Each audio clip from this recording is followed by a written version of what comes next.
Hello, this is Anna Hill with the Farming Today podcast.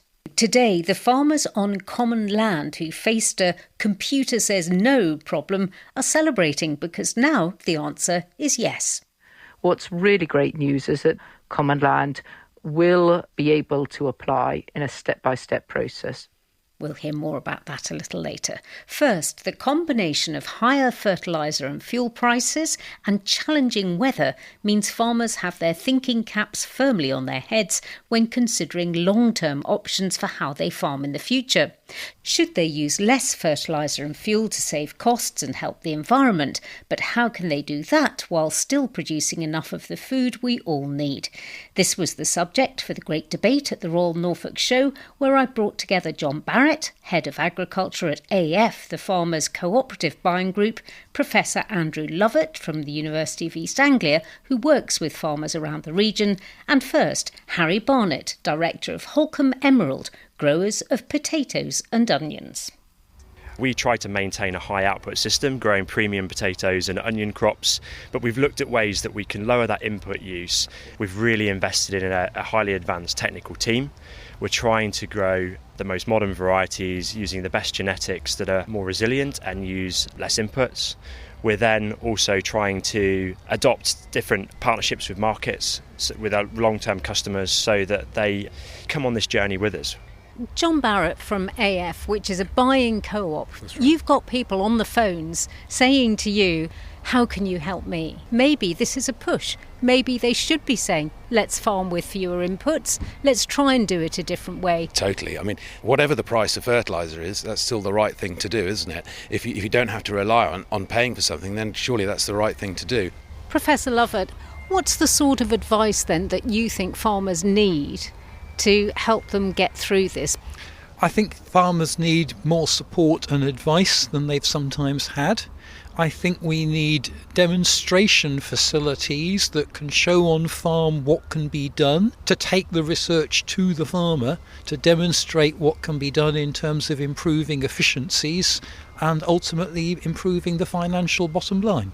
Harry, I think you asked the question. We have to ask the question, why? Why are we doing this? Do we have to do this? Should we be putting this input in? Should we be doing it a different way and be brave enough to answer those questions? And I presume, Professor Lovett, that it's one of those things that scientists are used to saying, why? Yes, of course, but I think what we need is to take the data that exists on farm and translate it into information that actually allows people to take meaningful actions that are going to improve their farming operations. That's the next step. There is a sort of holy grail, isn't there? Enough food for everyone, produced at a price that people can afford without damaging the environment. Is it achievable? John? I think it is achievable. Absolutely. People are focused on exactly that, making sure that they're producing something that the market wants. They've not got that government support just to keep doing the same thing. So actually, farmers are questioning all the time now, do I need to do this? Should I be doing that? Should I put this on? And so that's going to achieve what we want. And that's the market telling us what to do. No farmer wants to damage the environment when they're growing crops, and I think we all want to try and reduce inputs. I think it affects our bottom line too. If we can reduce our pesticide use, our fertiliser use, that's a saving to us as farmers. Professor Lovett? We need to change in the way we think about food. We need to value food more. We need to possibly enjoy our food a little bit more. Pay more for it? Waste less of it for sure. Probably in the end pay more for it. We have a very, very cheap food system, and I don't think in lots of ways that's doing people any favours. Professor Andrew Lovett, Harry Barnett and John Barrett.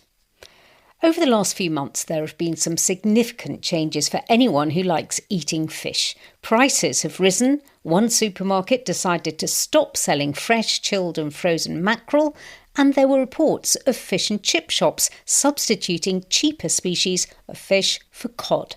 For fishermen, rising costs, offshore wind farms and changing sea temperatures have brought new challenges. All week we're going to explore the state of fishing, from bottom trawling to visas and labour. Well, Mike Kern is CEO of the National Federation of Fishermen's Organisations. I asked him about a surge of octopus around the UK. They're thriving because of warmer waters and they're eating lobsters, crabs and scallops, which fishermen rely on. What we're not clear about is what the long-term prognosis is going to be in those areas. Speaking to fishing communities in other parts of Europe that have also seen these octopus blooms, we know that there seems to be a pattern with this big influx of octopus in one year, a much more mixed picture in the second year, and then a third year that turns into either something like a steady local population and a predictable pattern of growth through the year, or that population moving on and moving away. We need a bit of time to work out exactly what the long-term picture is going to look like before we know how we can adapt to it. There are other costs and pressures. At the moment, fuel prices are high. Now, some fishermen have had help. In Southern Ireland, they're getting state aid to help them deal with the impact of the conflict in the Middle East.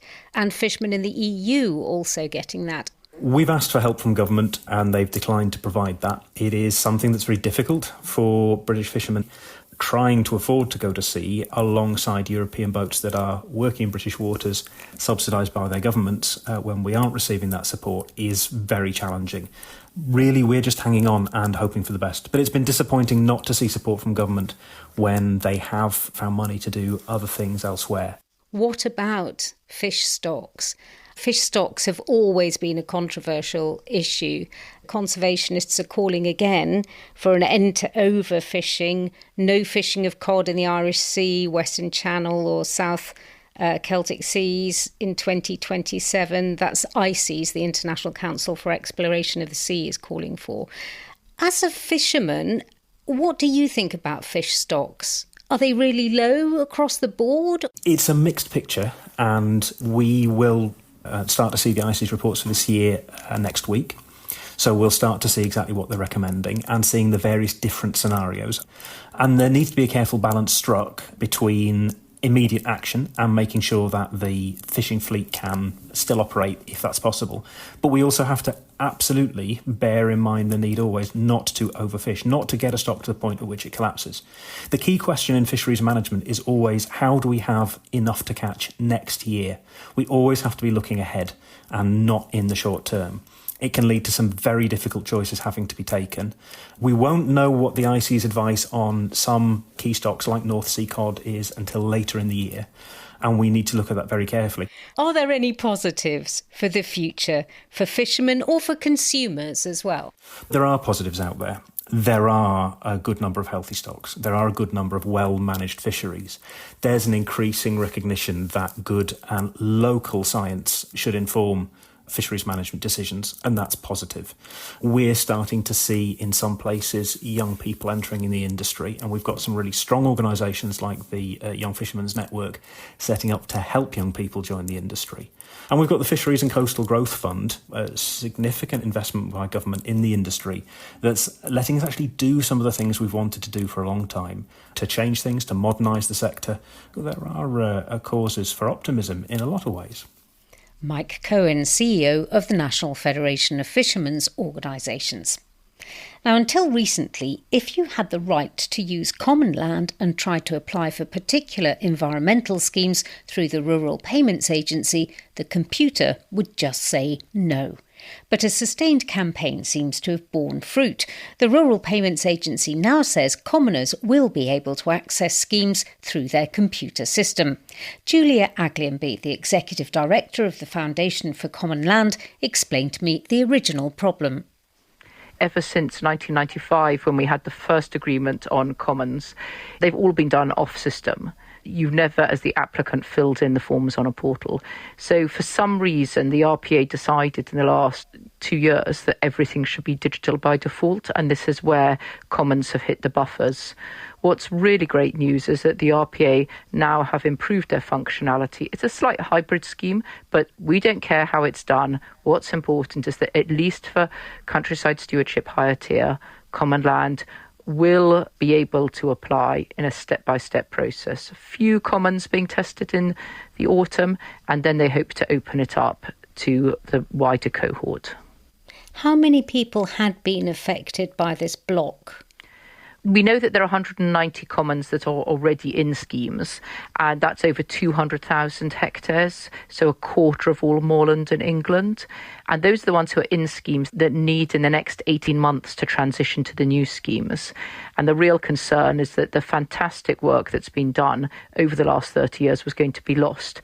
But what's even perhaps more critical is the common land, the other 200,000 hectares of common land, which has not been able to enter into any scheme at all. So they've fallen out of schemes or are never in schemes. Many of them are now looking to enter a scheme and they've just been blocked. So that land is what we could perhaps call naked hectares, where they're not receiving any payment at all. And that's having huge impacts on farm businesses. It's having huge impacts on delivering for nature and climate adaptation. What is going to happen now? What we will see is that the Rural Payments Agency will be working with Natural England to invite a small number of commons who've already done their preparatory work, and they will be testing the system over the autumn. What's really critical is if you're not in one of those initial cohorts, you must get ready, because you have to do quite a lot of preparatory work for countryside stewardship higher tier. So you need to make sure you've got your ecological assessments done, maybe done a peatland assessment, get consent for fencing on commons. So given an example, say I'm working currently with Bampton Common, 2,700 hectares in Cumbria, and that has the potential to earn over £500,000 a year from a countryside stewardship higher tier. Currently it's getting no income and it's currently blocked. So they're busy doing their preparatory work so that they can be ready to join the pipeline. Julia Aglionby, Executive Director of the Foundation for Common Land. That's all from us. I'm Anna Hill. The producer was Rebecca Rooney.